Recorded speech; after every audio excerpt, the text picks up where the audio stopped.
वैसे तो लोकसभा चुनाव और विधानसभा चुनाव की तुलना करना इंसाफ नहीं होगा, लेकिन फिर भी एक फैक्ट को नकारा नहीं जा सकता कि लोकसभा चुनाव में कांग्रेस महाराष्ट्र में सबसे बड़ी पार्टी साबित हुई। कांग्रेस का प्रदर्शन सबसे बेहतर रहा, जिसके बाद यह चर्चा भी होने लगी कि क्या विधानसभा चुनाव में भी कांग्रेस कोई बड़ा कमाल करने वाली है। क्या महाराष्ट्र में कांग्रेस का कमबैक होने वाला है? तो चलिए क्यों ना ये सवाल उन्हीं से पूछें जिन पर कांग्रेस का सबसे बड़ा दारोमदार है।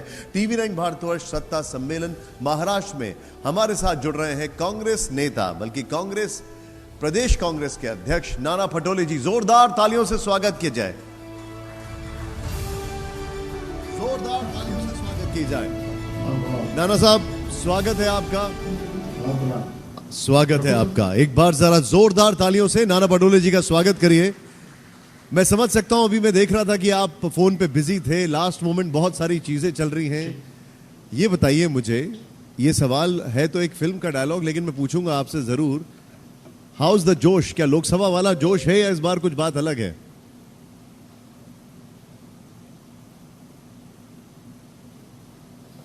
उससे ज्यादा है। लोकसभा तो हमारा ये पहला चुनाव था अलायंस का, और हमें जिस तरह से लोगों में करंट लग रहा था उसमें हम लोगों को जो रिजल्ट आया, अब जो अभी जो 6 महीने का गैप हुआ है उससे और ज़्यादा फायदा हुआ है। लोगों में एक बड़ा गुस्सा महायुति सरकार के बारे में महाराष्ट्र में है, उससे ज़्यादा सीटें हम लोग जीतेंगे। अच्छा देखिए नाना, हम लोग बात कर रहे हैं महाराष्ट्र की, तो मैं कुछ बॉम्बे फिल्म इंडस्ट्री के, मुंबई फिल्म इंडस्ट्री के शब्दों का इस्तेमाल करूंगा, तो आप उसको माइंड मत करेगा। मेरा आपसे सवाल है कि शुरुआत में तो ऐसा लग रहा था कौन अगाड़ी कौन पिछाड़ी, फिर नाना करते प्यार कर बैठे। आपके अलायंस की अगर बात की जाए तो अब सब सेट हो गया है?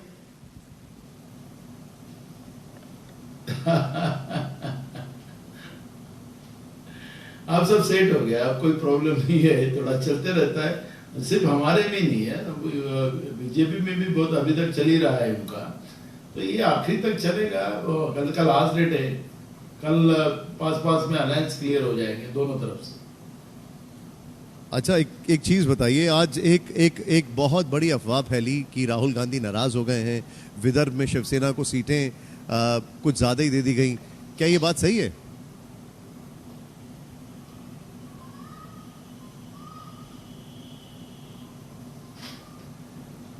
नहीं, ऐसे कुछ अफवाह है। सिर्फ अब क्या है कि मैं आपको ये कहना चाहूंगा कि कांग्रेस ही एक उसकी अफवाह फैलाना बीजेपी को बहुत आसान है, और ऐसी अफवाहें चलती रहती है। लेकिन अब बहुत सीरियस हम बीजेपी के भी अफवाहों को नहीं लेते, और पब्लिक भी नहीं लेती महाराष्ट्र की। बीजेपी की क्या असलियत है वो लोगों को पता चल गई है। कोई इस मामले में नहीं है, जो अलायंस हो गया उस ताकत के साथ आगे बढ़ने का और महाराष्ट्र बचाना, यही हम सब लोगों का धर्म है, और हम महाविकास से आघाड़ी करके ये काम कर रहे हैं। देखिए बहुत सारी चीजें बाहर आ रही थी, काफी अफवाहें उड़ रही थी। मैं चाहूंगा इस पे आप क्लैरिटी दे दें। मीटिंग में राहुल गांधी जी क्या नाराज थे? कुछ क्या कहा उन्होंने?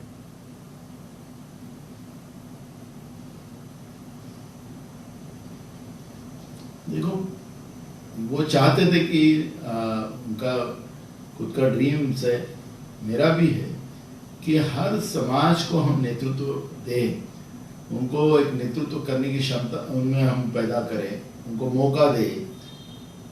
ये भूमिका राहुल जी ने रखी थी, और वो बिल्कुल सबको मान्य है। लेकिन ये अलायंस की राजनीति में जो सीट शेयरिंग होता है, उसमें ये सबसे बड़ा एक जो भी हमारी सीटें आती है उसके जो मेरिट है उसके आधार पे हमें सीट को बंटवारा करना पड़ता है। तो कुछ समाज को हम लोग मौका नहीं दे सके, लेकिन उनको जैसे हम सत्ता में आएंगे उनको मुख्य धारा में लाना ये हमारा कर्तव्य है, और हम करेंगे।